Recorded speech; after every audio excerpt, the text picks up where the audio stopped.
かわいそうな犬は猛スピードで走ってきた車にひかれ、そのまま走り去った後、道路の真ん中で丸くなって痛みとパニックに震えている小さな体を残して去っていった。顔の傷口から血がにじみ出て、熱い歩道の上に静かに滴り落ちた。それはじっと横たわり、動くこともせず、何かを待っているかのように混乱と絶望の目で遠くを見つめていた。痩せこけた体、乱れた毛、そして土にまみれたその姿は、捨てられたボロ布のようだった。野生動物なので、周りに誰もおらず、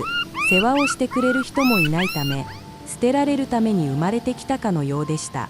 しかし、その時、歩道を通りかかった若い女の子がその痛ましい姿を見て立ち止まりました。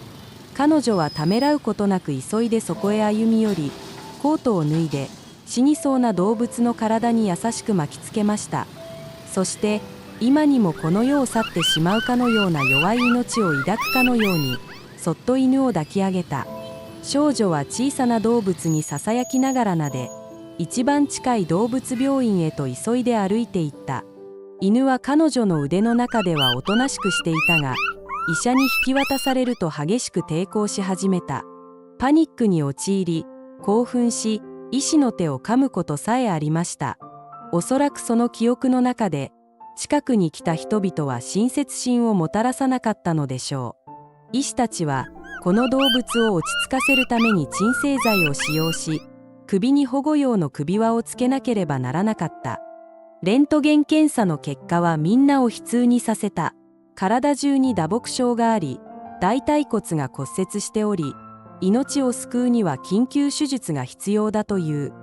医者が少女に、犠牲は小さくないから動物を救いたいかと尋ねると、少女はためらうことなくすぐにうなずいた。なぜなら彼女にとって、すべての生き物は生きる価値があり、優しく扱われる価値があるからです。医師たちは切開箇所の周りの毛を剃り、体を清潔にし、手入れされていない長い爪を切りました。そして手術は非常にスムーズに進みました。犬は弱って疲れていたが、少女の献身的な世話のおかげで急速に回復し始めた。彼女の足音が近づいてくるたびに、猫は嬉しそうに尻尾を振り、まるでありがとうと言っているかのように目を輝かせました。2週間後、少女はそれを家に連れて帰り、正式に家族の一員となった。その目を見てください。幸せと平和に満ちた目。この子犬は生まれて初めて、ただ存在するだけでなく、生きることがどういうことなのかを知ったのです。他の人のように背を向けなかった優しい女の子に感謝します。世界が忘れてしまったかのような命を支えていたのは、彼女の思いやりと優しい手でした。そしてその瞬間から、彼女と小さな犬の人生は、穏やかで愛に満ちた新たな章へと突入したのです。親愛なる友人、時間を割いてこの物語を全部読んでくださりありがとうございます。興味深いと思ったら、次のエピソードへのモチベーションを高めるために、チャンネルにいいねして登録することを忘れないでください。